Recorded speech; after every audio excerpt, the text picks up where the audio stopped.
Welcome back to Cooking from Scratch. It's Melissa, and today we're going to do something a little bit different. We're not going to be spilling the tea so much as spilling the martini. I can't make that joke work. Today, I thought we'd take a look at some of the new surge of cooking how-to videos that are going around and why they may be completely missing the mark. So much like yourself, I've seen quite a few videos going up around how-to cooking, which I absolutely love because depending on the data that you find, cooking at home has really been on the decline the last couple of decades. And it's not hard to see why. People are busy. It's expensive to buy groceries for some of the meals that you want to make. It takes time to go to the grocery store. It takes time to cook as soon as you get home. So I'm sure it's not a shock to a lot of you guys that most of us tend to eat out. But that's not saying that there aren't a whole bunch of new people who wouldn't love to get into cooking. Now imagine yourself back when you were just getting started, much like myself, and you want to learn how to cook. Chances are your parents may not know how to cook. They may not have been the ones to teach you because that information just wasn't passed down. The way we kind of live our lives has really changed generation over generation. So you head on out to the internet, which is a wonderful place to be able to learn how to do everything from painting your nails to building an addition on your house. And you look up how to grate carrots and you find these kind of videos. Now I will be fair to people from Epicurious to Thrillist. Is the intent bad? Probably not. Where is the problem? Completely in the delivery. Where a lot of you guys who may be used to YouTube will probably know context is king. So let's take a look at one example. Epicurious, one of my most favorite cooking magazines, have been doing a whole spread on 50 people learn how to blank. And as soon as you suffer through that ad on Twitter and you get into the video, it can actually be quite comical. But very quickly, it takes a very sour turn. And you may not realize it until you look down at the comments. And the comments are some of the most toxic things I think I've seen in a while. And I've been on YouTube for a while. So where does this mentality come from? What's missing? Context. I'm gonna give Epicurious some credit. I'm gonna say that their intent wasn't to make fun of these 50 people who have not had the benefit of being taught what a peeler is or why even you need to grate a carrot. Had they pitched this as 50 people learn how to do this for the first time, that piece right there is very critical because that sets in your head as the viewer, it takes you back to your first time cooking. Now, if you came out of the womb being able to make a perfect souffle, congratulations. The rest of us, our first forays in the kitchen may have been not the best. And that's where we can really relate to these people. You want to, for instance, the first time I made macaroni and cheese, I managed to set fire to a spoon. Yeah, I don't know how my mother ever forgave me. My soufflés crumble, I overbeat the egg whites. If you came here looking for perfection, thanks for the view, but your pursuits may be best elsewhere. But that's the thing, is that we can all relate to each other with how we got started. If we look at it and if we frame it from the perspective of how all of us got started, we can laugh with each other rather than laughing at each other. So another instance of this was actually a new show on Thrillist, which I will admit I totally enjoy. It did not always start titled as A Little Help. The original title, You're Doing It Wrong. It blows my mind sometimes we're looking at this because Thrillist wants you to watch their content. Epicurious wants you to watch their content and buy their magazine. Yet they paint this content in a way that it comes across very combative and very elitist. Are they wanting it to come across that way?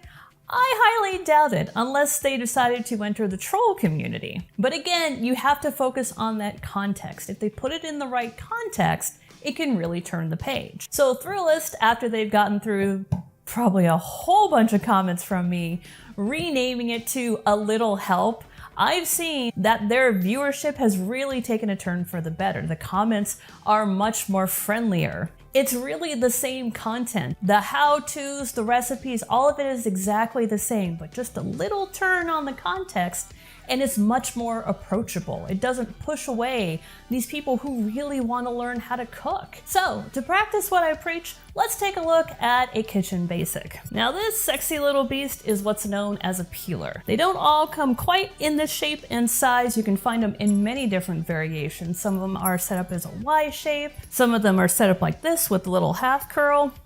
The most important thing is that it has two curved blades with a separation in between. What this is intended to do is to trap the top layer of any kind of fruit or vegetable. Well, not any kind. There are some fruits or vegetables that unfortunately you just can't use a peeler on. So let's take a look at stuff that does need a peeler versus stuff that you can't use a peeler for. So over here are your fruits and vegetables that do require peeling or that you can use a peeler on. The rule of thumb is if it's grown in the ground, chances are you're gonna have to peel it, but not always the case. Potatoes, for instance, you can get away with just washing them. You can leave the peels on. I'm not gonna get into that classic Thanksgiving debate as to what's better for mashed potatoes, peels on or peels off. That's for you guys to decide, and that's for me to stay out of. Over here are the fruits and vegetables that a peeler just will not work for. So your most common vegetable that you're gonna use a peeler for is a carrot. And that's just to get rid of this top skin right there, which technically you could eat. It's gonna be pretty bitter. I highly recommend that you peel. However, you're not limited to just carrots. You can actually use it on things like citruses. Now the goal here is not to remove the peel in order to eat, because underneath this peel is something called pith. It's white, it's very bitter, and you will know instantly when you've bitten into it. The goal of this one is actually to get at that top skin of the citrus, because there is a whole bunch of essential oils that are really going to bring a whole lot of flavor to whatever you're making. You can grate it, you can slice it. We're just going to peel. Hold the peeler firmly in your hand. You're going to want to make sure that separated blade is facing down. Depending on what you're peeling, you can either start from the top and move to the bottom, or sometimes move from the bottom up to the top. For things that fit in your hand, I recommend starting from the bottom and moving to the top. And you can use your thumb at the top to help make sure that this little thing is not going to slip around. So we're not going to put too much pressure down onto the fruit, because again, we don't want that white pith that's underneath. This is a very, very thin layer. So wait till you feel that blade start to grab and just pull up. Now sometimes the fruit may fight you. What I find a good way to get around that is just rock the peeler back and forth a little bit. And there you go. Very, very little pith on the inside. Oh, smells so wonderful. And we managed to keep all that nasty pith down here. Now with these, you can candy them, you can chop them up and put them into cakes or pies, or my favorite application,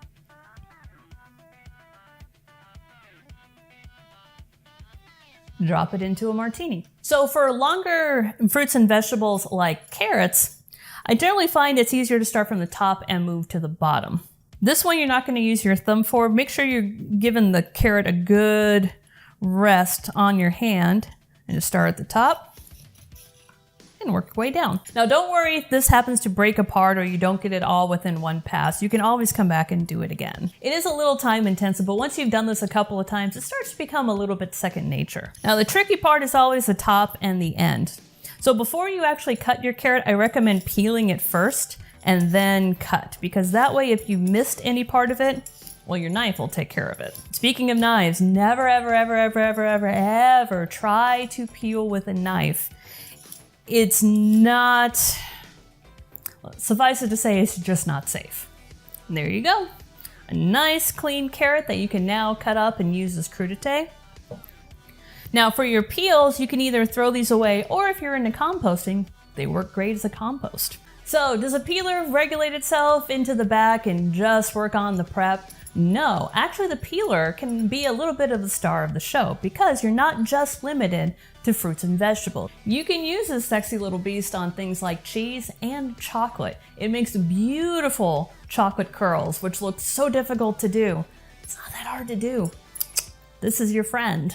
Plus, you can actually use this to make a beautiful dish. So today what we're doing is we are making a shaved carrot salad. So for this, you're going to want to pick up the following.